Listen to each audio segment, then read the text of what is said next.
নেতাজি সুভাষচন্দ্র বসু ছিলেন গুন্ডা, জার্মানিদের দালাল।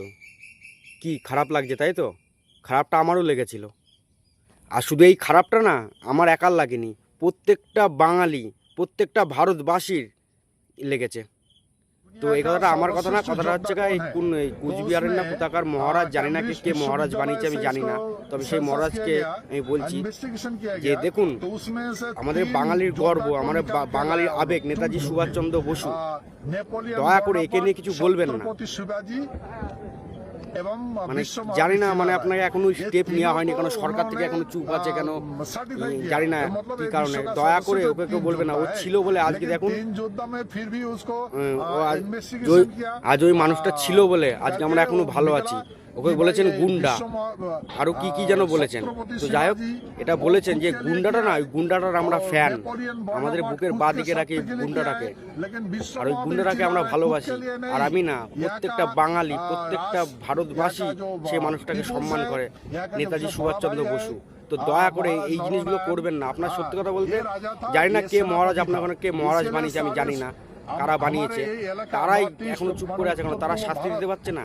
আইনি বা কেন চুপ করে যাবে, এই ব্যাপারটা বুঝতে পারছেন যে ওই মানুষটা এখনো শাস্তি হয়নি কেন?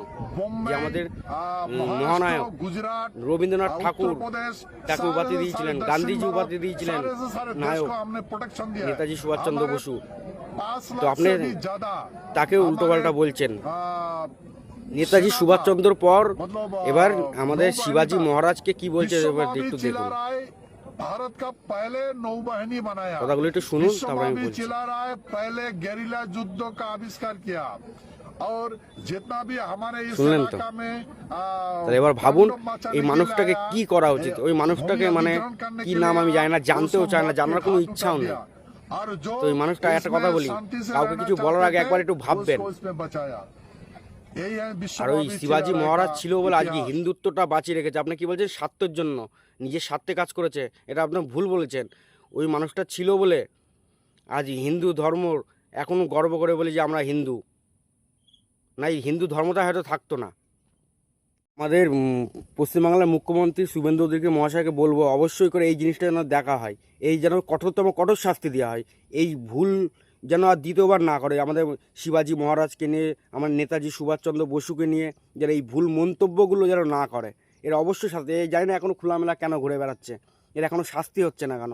এ তো আস্তে আস্তে এক একজনকে শুধু উল্টোপাল্টা বলছে। এটাকে আবার মহারাজ, মানে খিস্তি মারতে ইচ্ছা করছে আপনাকে। কেউ কোথাকার মহারাজ আমি জানি না, কে বানিয়েছে সেটাও জানি না। তো দয়া করে এগুলো করবেন না। আমাদের বাঙালি জাতের, বাঙালির গর্ব, আমাদের দেশের গর্ব, ভারতবর্ষের গর্ব, আর আমাদের হিন্দুদের গর্ব শিবাজি মহারাজ।